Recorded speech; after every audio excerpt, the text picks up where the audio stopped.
Good day everyone, it's the Wandering Hermit on this very bright, sunny, warm April day. Thoroughly enjoying the outdoors today, and I just want to do a shortish video on one of the first things that you'll come across when you're dealing with the issue of shamanic healing, shamanic journeying, and that is the journey itself. Now, the journey is a kind of general term. It can apply to a number of things. First, the journey kind of represents the journey of the self on the shamanic path. So when you're preparing for the journey, you really need to be first and foremost examining your personality, your characteristics, your beliefs, your presumptions about the world,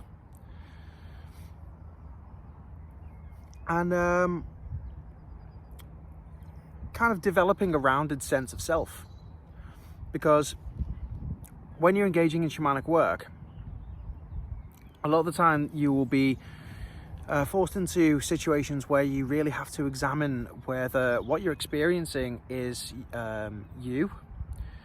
from a product of your own mind, your own self, or whether it's the influence of spirit, or whether it's the influence of the people that you're working with or working on. So it really helps to have a strong, grounded sense of self before you embark upon this path. Sometimes you can start on the path not knowing who you are supposed to be, not knowing who you are. And you develop your sense of self as you go along, which is perfectly fine. But it does help to have done that sort of self-analysis and self-examination first. So the other thing that the journey refers to is the journey into the other worlds, into the lower world or the upper world, or indeed astrally through the middle world. The shamanic journey as a vision, what in some cultures is referred to as the vision quest. Now, I've done a video on journeying, spirit journeying, astral journeying previously, but I just kind of want to touch on it again because, well, you can't really touch on it enough on this path, really. The shamanic journeying is the primary means by which a shamanic healer, shamanic practitioner actually does their work. We journey to the other worlds, be it the lower world or the upper world, to find soul fragments for soul retrieval, to communicate with spirit guardians, spirit helpers, to help other people find the spirit animals, indeed just to talk to guides when we're stuck, when we need a bit of help, So it's kind of the staple practice of a shamanic practitioner is journeying to the spirit worlds.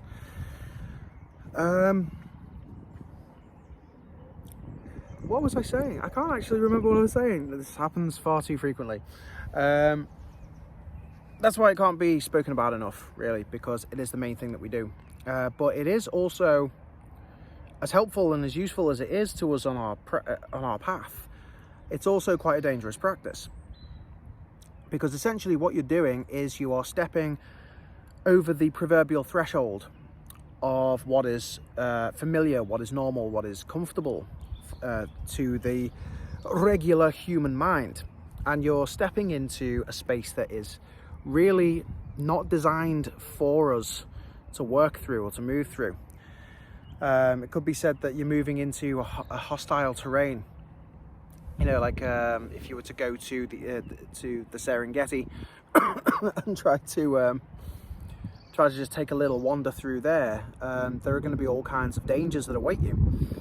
That doesn't necessarily mean to say that you shouldn't go there, because, well, plenty of people do, and they come back better off for it.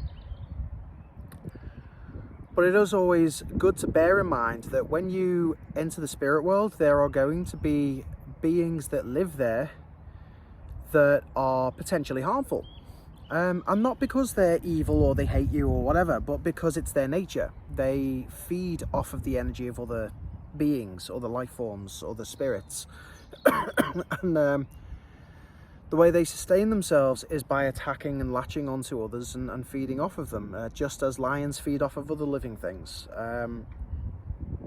So to have a clear understanding of the nature of those spirits is to be prepared for them. And as they say, you know, forewarned is forearmed, isn't it? So take that as the first thing that you need to be aware of with regards to the shamanic journey. If you journey to the spirit worlds, be prepared to meet some potentially frightening things, because there are plenty of them. Now, the journey. How do we begin the journey? That's a difficult question to answer, really.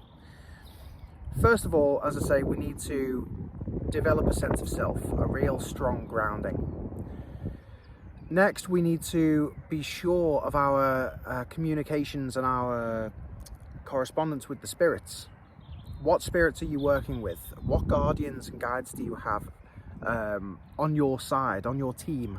You know, who have you got in your squad? That sort of thing.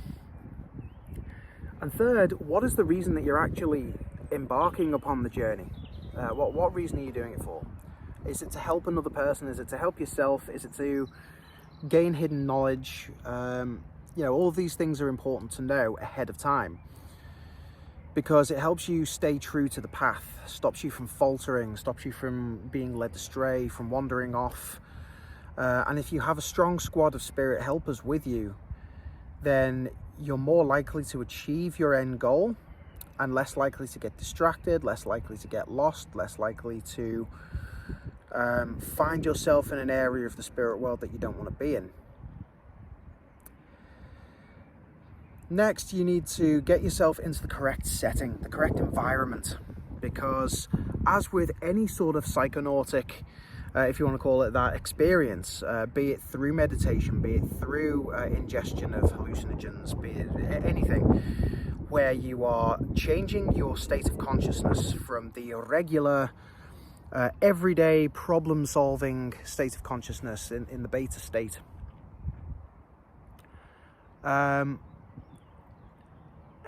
Again, I've lost my train of thought. What is going on today? As with everything that involves that, set, as in mindset, and setting are absolutely crucial. So never embark upon a spirit journey if you are in an unstable state of mind. If you are coming out of a bad relationship and you're still completely strung out over it. If you've just had a bad day at work and you're still pent up and frustrated. If you're panicking and worrying about your living situation, your finances, anything like that.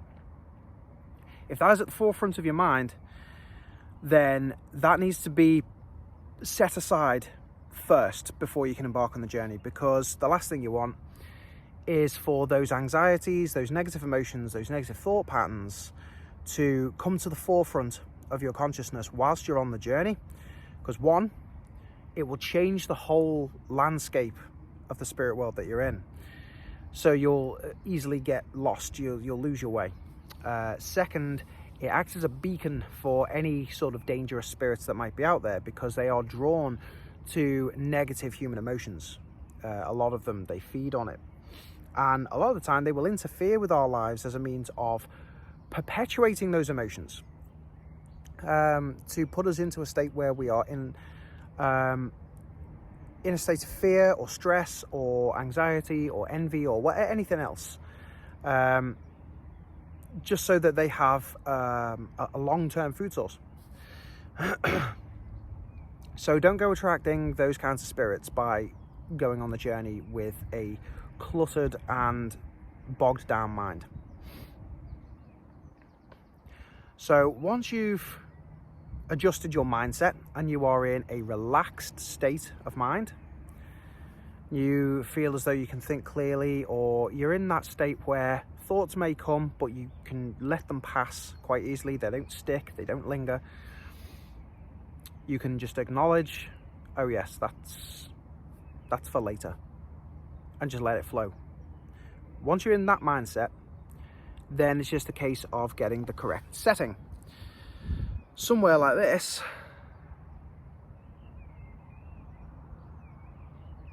is perfect because you are in nature.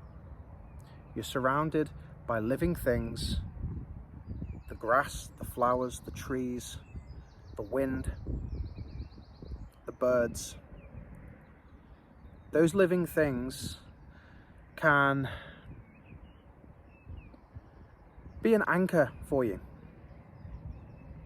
So when you're journeying, it's always good to have an anchor. Somewhere that you are rooted, that you can return to if things go south. Pardon me. And I find that birdsong and just the breath of the wind on your face is enough to anchor you to this world so that you can easily find your way back. It's also good that if you work with the spirits of plants, if you work with the spirit of the planet itself, what some people call Gaia, or whatever name you want to give to it, Mother Earth. If you work with that spirit and you anchor yourself to that spirit, you can also draw power from that. So to surround yourself with living things, natural beauty, it's a really good way to empower yourself for the journey, because it can be a draining experience. A lot of the time when you go onto a journey, you come back feeling absolutely wasted, utterly exhausted, hungry, thirsty, needing to sleep, aching all over, and that's because the body has been drained of energy. Whereas if you conduct that kind of journey out in this environment, or any sort of natural environment in which you feel comfortable, you're naturally recharging. So even though you're expending energy on the journey, you're getting that energy back from the world around you.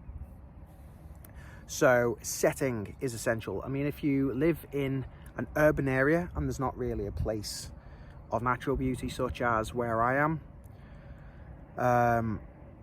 you know, you may have a local park, but it might just be a swing set and a slide, which is fairly common nowadays. You can just journey in the safety and security and comfort of your own home, but make sure that the space that you're meditating in, the space that you're working in, is not cluttered. And I've spoken about this before. The external environment that you live in is a reflection of your state of mind. It's a reflection of your spirit. So if your space is cluttered, then your mind's going to be cluttered, your soul is going to be cluttered, and it makes the work more difficult. So before doing the journey, if you're doing it in your own home, make sure the space is clear, everything has its place, everything's nicely arranged. Try and imagine that you're selling your house and you want it to look pristine. Get it into that state, and that will help order your mind. It's also a good way of, I said this in my last video, the spring video I did, to cleanse the space physically is to cleanse yourself energetically, spiritually. So that's also a really good practice ahead of journey work, because you get away with you do away with any etheric fragmentation, any residue, sediment, dirt, build-up, whatever. You get rid of all that through the process of cleaning your space. So that's always good. Once you've cleared your space, make sure that you have some music on that you enjoy and that relaxes you. Doesn't have to be like shamanic drumming, although that does help. It could be a gentle piece of classical music. Some people really get a kick out of that, an energetic kick, that is. So on the journey work, I mean, I like to journey to, a lot of the time, to the Homeric hymns, because the music is really laid back. The words, even though they're in Greek and I can't understand them, something about them is soothing, and it kind of lulls me into that headspace for journeying. So I really like that. I don't do it all the time, but it's quite good. You might like a bit of Celtic folk, you might like a bit of classical, you might like a bit of soft pop, I don't know, maybe. But ideally something without lyrics in, because the lyrics can distract, and the lyrics can be something that the mind latches onto, and we end up following that trail. So preferably purely instrumental. But yeah, get some sounds on that make you feel relaxed. Make sure the lighting is dim, or if you prefer to work in the dark, that's actually really good. Because even if you open your eyes, you're still seeing that veil of black upon which you can project the images that are going on or being interpreted by the brain. So in low light, or preferably in darkness. And some other sensory input. Make sure that you are, when you're lying down to do the journey, you're comfortable. Make sure you've got nice sheets down, or cushions or whatever. And aromas, incense, things like that, just to make you feel relaxed and at peace and comfortable. All of these things really help. They put us into that, they help fortify the positive mindset, and they create an ideal physical space in which to work and from which to project into the astral realms. So set and setting are essential. When you are on the journey, there are a few places that you can start from. Now, I tend to first of all journey into my inner realm, my sanctuary, my Frithgarth, the Garden of Peace, whatever. That interior space where we are secure, where we are safe, and where we are surrounded by the familiar. From there, it's easy to, branch out into the other worlds. So if you are new to the practice of journeying to the spirit worlds, then I would seriously advise that you start from your Frithgarth, from your sanctuary first. Then the more comfortable you become with the practice of shamanic journeying, then perhaps you can just jump straight in. You can journey through the corridors or the tunnels that are often referred to by people when they're having these kinds of experiences.